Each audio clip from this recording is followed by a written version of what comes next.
All right, so I said I'd get to these comments, so I didn't forget you guys. I just wanted to wait till we finish recruiting. The super chats. Lord Baginton, appreciate your support. Says, I don't think this game will be close. Our trenches are superior compared to FSU. Yeah, I mean, I think there's a massive advantage in the trenches. FSU's ran the ball well, so their run blocking has gotten better, but I don't think they faced a front that's as good against the run as Miami. Alabama, to me, is a lot softer than Alabama teams we've seen in the past, and they got jumped in that game too, so they didn't even play that well. But in general, they don't really run and stop the run like they used to. More of an offensive team, more of like what you saw with Kalen DeBoer in Washington.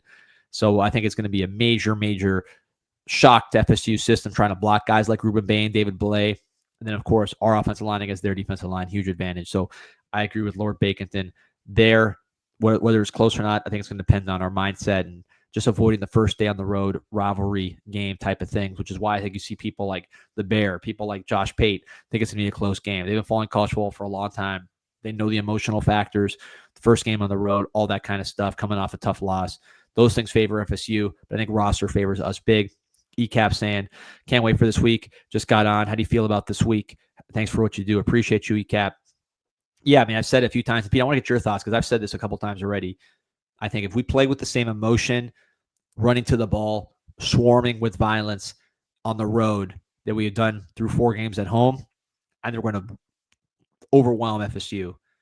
And we've seen this happen in college football a ton of times, FSU comes out desperate after a tough loss. The home crowd is charged. They have some early success. Miami maybe a little rusty coming out the bye. Maybe a little, shell-shocked is probably the wrong word, but just taken aback by that initial road experience like you saw with Bama in the first game.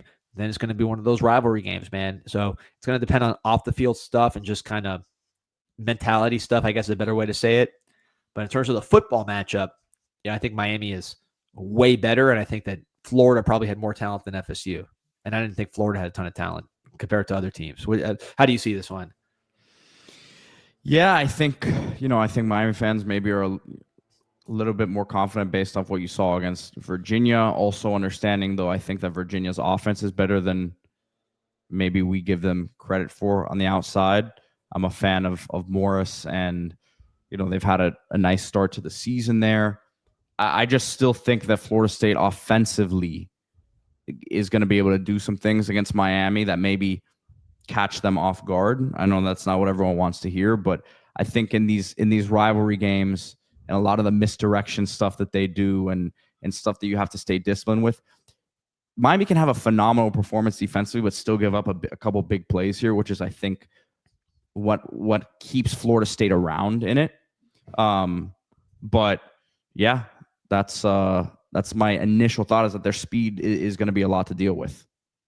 Yeah, they can make big plays. That's and I'm a believer in Malzahn. So yeah, I'm not saying I'm a believer in Castellanos for a full 4 quarters, but if you're gonna ask me, hey, do you think Florida State can do some things against Miami? I think they can have some explosives against Miami and make things interesting. Yeah, and it would be like Alabama, where they kind of jump on you and have you playing from behind, right? They jumped on Alabama. Right. I think if that game was 6 quarters, Alabama probably wins that game. But games are not 6 quarters, and they lost. Yeah.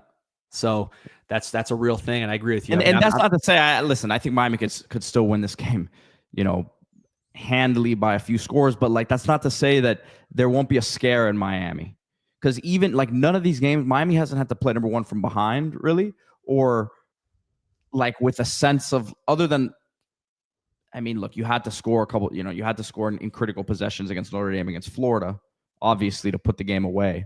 But there hasn't been that same pressure throughout the course of the game. It's been a late game sort of thing, right? You've had to be very efficient offensively, and that has to remain the same here. But you're gonna have to get some explosives as well in this one. I think. I think that to match what Florida State's going to do on the other side, we want to stay running the ball and being consistent there. But I think that you got to have some big plays on our side as well to match that energy. Green Run Baptist Church. Remember when D-Money picked you up to score 28 against Miami's defense? Yeah, obviously that didn't happen. They put up less yards than Bethune-Cookman. I thought Lagway was going to come out firing and play the best game of his life, and that obviously didn't happen. So we saw what happened.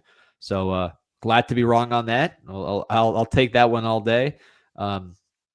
FSU, similar in that My concerns are things that have nothing to do with the football matchup and everything to do with the flow of college football, having watched it for pretty much my entire life and seeing these stories play out with superior versus inferior teams on the road again and again and again. So those are my concerns.